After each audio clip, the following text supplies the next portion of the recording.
எல்லா புகழும் இறைவனுக்கு. கேப்டன் பிரபாகரன். எல்லா புகழும் இறைவனுக்கு. கேப்டன் விஜயகாந்துடைய மகன் சண்முக பாண்டியனோட நடிப்பில் அன்புவோடைய இயக்கத்தில் இளையராஜாவுடைய இசையில் முனிஷ்காந்த் ராமகிருஷ்ண ராவ் அவர் தான் வந்துட்டு வில்லனா பண்ணியிருக்கிறாரு. அல்டிமேட் இப்போ தான் சர்ப்ரைஸாக ட்ரெய்லர் ரிலீஸ் பண்ணியிருக்கிறாங்க. ராஜா சாருடைய சம்பவம் எப்பயும் போல் வழக்கமாக செம்மையாக பண்ணியிருக்கிறாரு. இந்த படம் வந்து பார்த்தீங்கன்னா யாருக்கு இந்த படம் திருப்தியை கொடுக்குமோ சந்தோஷம் கொடுக்குமோ எனக்கு தெரியாது. பட் விஜயகாந்தோடைய கேப்டன் விஜயகாந்தோடைய ஃபேன்ஸ், ஏன்னா அவர் ஃபேன்ஸை பொறுத்த வரைக்கும் ஆக்ஷன் அதிகமாக விரும்பக்கூடியவங்க தான். மற்ற நடிகர்களுடைய ஃபேன்ஸுமே கூட வந்து பார்த்தீங்கன்னா விஜயகாந்தை ஏன் பிடிக்கும் அப்படின்னா அந்த ஃபைட் ஆக்ஷனுக்காக. மேத்யூ அப்படிங்கிறவர் ஃபைட் சீக்வன்ஸ் பண்ணியிருக்கிறார் இந்த படத்துக்காக. அல்டிமேட் மனுஷன் பின்னி பெடரி எடுத்திருக்காப்புல. ஃபைட்ஸ் எல்லாம் வேற லெவல், உண்மையிலேயே அட்டகாசப்படுத்திருக்கிறாங்க. பட் கதை எதை நோக்கி போகுது அப்படிங்கிறது ட்ரெய்லரில் தெரியல. எந்த லீடுமே இல்லாமல் சின்ன சின்ன சீன்ஸ் வச்சுருக்கிறாங்க. அந்த காட்டுக்குள்ளே ஏதோ ஒரு விஷயம் பெருசாக இருக்குது அப்படிங்கிற மாதிரி பூதாகரமாக பேசுகிறாங்க. அப்போ நம்ம ராமகிருஷ்ண ராஜு அவர் வராரு, அவர் தான் வில்லம் போல்.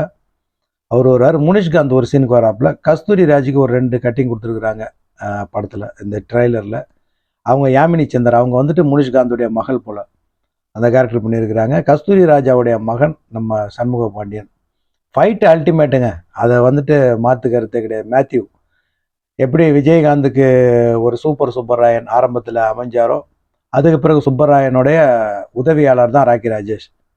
அவர் வந்து பார்த்தீங்கன்னா விஜயகாந்துக்கு அமைஞ்சார். அந்த மாதிரி இந்த மேத்யூ வந்து பார்த்தீங்கன்னா சண்முக பாண்டியனுக்கு அல்டிமேட் வேற லெவலில் சம்பவம் பண்ணியிருக்கிறாரு. இளையராஜா சொல்லவே வேணாம். பாதி ட்ரெய்லருக்கு மேலே நம்ம பொட்டு வச்ச தங்க கூட உள்ளே கொண்டு வந்துட்டாங்க. வேற பாட்டு போடுவாங்க அப்படின்னு தான் நான் நினச்சேன். ஏன்னா ஆல்ரெடி லப்பர் பந்தில் அந்த பாட்டை யூஸ் பண்ணிட்டதுனால அதில் வந்துட்டு பாட்டை யூஸ் பண்ணியிருக்கிறாங்க. இன்னும் ஒரு சர்ப்ரைஸ், எப்படி சகாப்தம் படத்தில் கடைசியில் இந்த ட்ரெய்லரில் கண்ணை காமிச்சு முடிப்பாங்க. சகாப்தம் ட்ரெய்லர் பார்த்தவங்களுக்கு ஞாபகம் இருக்கான்னு தெரியல.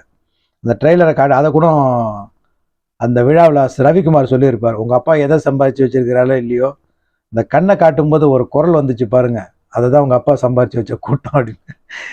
அந்த மாதிரி இதில் ரமணா படத்துடைய சீன் அப்படின்னு நான் நினைக்கிறேன். பட் ஐ மாதிரி தான் தெரியுது, ஐ தொழில்நுட்பத்தில் பண்ண மாதிரி தெரியுது. பட் கேப்டன் படத்தில் இருக்கிறாரு, அது கன்ஃபார்ம் பண்ணிட்டாங்க, அதில் மாற்று கருத்து கிடையாது. கேப்டனுடைய சம்பவம் இந்த படத்தில் இருக்குது.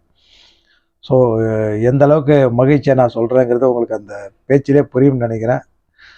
வேறு லெவலில் கேப்டனை பார்க்க போகிறோம். எனக்கு வந்துட்டு அந்த ரமணா படத்துடைய சீன் தான் எனக்கு ஞாபகம் வருது. ஏன்னா அதில் அவருக்கு அப்படி தான் இன்ட்ரோ கொடுப்பாங்க. காஃபி எடுத்து குடிப்பார், சிஸ்டத்துக்கு மேலே வந்துட்டு அவர் கண்ணை அப்படி காட்டுவாங்க. அந்த சீன் மாதிரி தான் தெரியுது. பட் அல்டிமேட் ராஜா வந்துட்டு பார்த்தீங்கன்னா வேறு சம்பவம் பண்ணிட்டாரு, சொல்லவே தேவையில்லை. அன்புக்கு இதுக்கப்புறம் ஒரு நல்ல எதிர்காலம் அமையும் அப்படிங்கிறதுல எந்த மாற்றமும் கிடையாது. இறைவன் நாடினால் இன்னொரு வீடியோ அவங்க சந்திக்கிறேன். எல்லா புகழும் இறைவன்.